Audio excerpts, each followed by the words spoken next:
There's a lot of real estate agents. Maybe even you find yourself asking the question, should you be a solo agent or should you be on a team?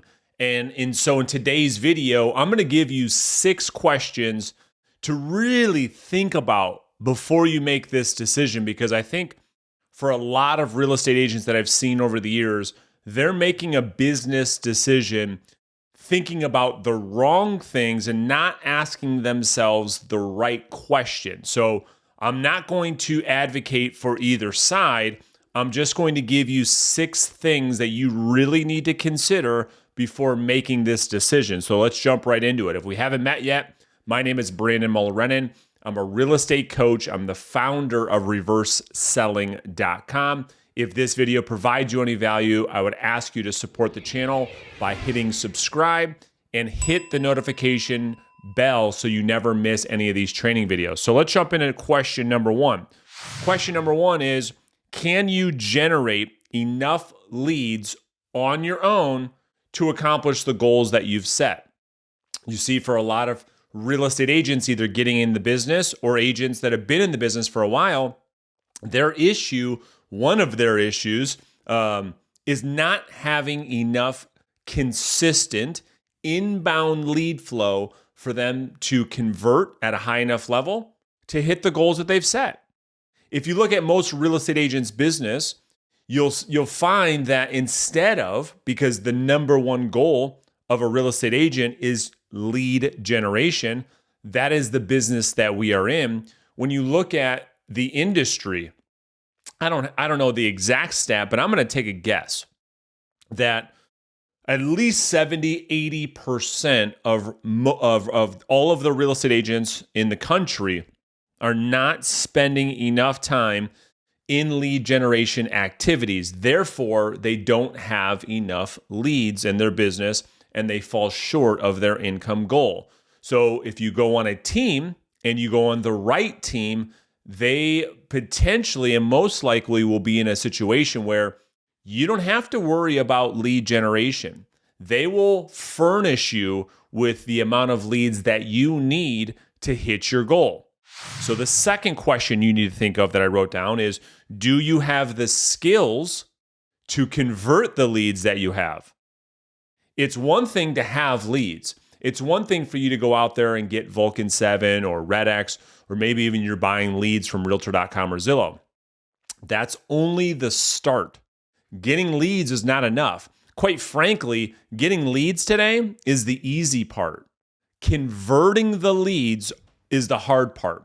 And so the second thing you have to consider is, do I have the skills to pick up the phone, call a prospect that I don't know and they don't know me, and convert them into an appointment? Do I have those skills, yes or no?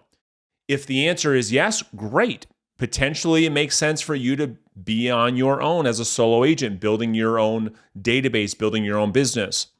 If you don't, potentially might make more sense for you to be on a team where the team potentially has ISAs and they have other, I would say, opportunities to help you convert the leads that they're giving you into buyer appointments, into listing appointments, and into preview appointments, where you don't have to worry about lead generation and you don't have to worry about converting the leads into appointments. Something to consider. Question number 3 I wrote, do you have now listen closely, a compelling resume and listing presentation, I wrote, to get a seller to list their home with you without you having to discount your commission? Think about that. Do you have a compelling resume and a listing presentation that when communicated with a seller, the seller signs the contract, gets you a full commission? We're not talking about going in there and winning the listing by discounting your commission, but you provide so much value that the seller signs the contract without you having to discount your commission. If the answer is yes, phenomenal, right? Just another check in the box for you to potentially be a solo agent, for you to be on your own, building your own business and your own practice. However, if you're watching this video right now and you don't have a resume, you have no stats to fall back on, and your listing presentation is not strong enough to provide enough value to a seller where sellers are signing contracts with you left and right, maybe it makes more sense for you to lean on a team or be on a team where you could have people go with you on a listing appointment. The team's going to have stats that allow you to have a resume that's very impressive. The team is going to teach you their listing presentation in a way so that when they send you out on a listing appointment, 80-90% of the time, you leave there with a signed contract at a full commission. Something to think about. The fourth question I wrote down is, do you have systems in your business that when you get a client, when someone signs a buyer agreement or a listing contract and they decide to do business with you, do you have a system in your business to get that client to the closing table without any hiccups and in a way that at the closing table, the client says, wow, that was a phenomenal experience. We will absolutely refer our friends and family to you in the future. Thank you so much. Or not. Do you not? Are you in a situation, if you had a client today, you wouldn't know what to do. You wouldn't know how to order title. You wouldn't know how to read a title commitment. You wouldn't know how to get the HOA payoff. You wouldn't know how to get the lender's payoff. You wouldn't know how to do anything with the lender. I mean, if this is you and you're watching this video and you have no clue on how that contract to close process works, well, a lot of teams offer transaction coordination where you don't even have to worry about that. As you're learning that process, the team's handling the contract to close process with you, with the client, with the lender, title company, the other agent, and ensuring that your client has a positive experience with you, which is ultimately what you want. Because at the end of the day, we are all in this business to one day generate a referral-based business. Well, how do we get to that one day? It's by taking care of the clients that we have today. So if you don't have a system in your business or you don't know what to do, it might make more sense for you to be on a team. The next question I wrote, number 5, I said, are you self-accountable and consistent in your lead generation efforts? Now, if we're being honest, most of you are not even coming close to this. Most of you watching this, again, out of respect, just because how many agents I've coached over the years, I know that this right here, number 5 on the list, is probably one of the greatest challenges for most real estate agents. When it comes to consistently prospecting and spending time in lead generation activities, it's just not very consistent. Sometimes you are super excited and you go 2, 3, 4, 5 days in a row making your prospecting phone calls, and then they'll go 2 weeks where you don't do anything. Well, this number 5, if you are not self-accountable and you're not consistent in your lead generation activities, you already know this, you're just simply not going to make the money that you want. You're simply not going to generate enough leads and opportunities and appointments for you to get enough clients to hit your goals. And so being on a team, being in a structured environment, most of us, even though, pay attention, even though most of us got into real estate to be our own boss, that's the exact same reason why most of us fail. I mean, that's the honest truth. And if we're being honest, which is the only thing I'm interested in, is giving you the truth in these videos, you probably need to be in a more structured environment where the levels of accountability are higher than they are when you're just on your own. So think about that for a while before you make a decision. Question number 6, I said, what would your income end up being on your own versus a team?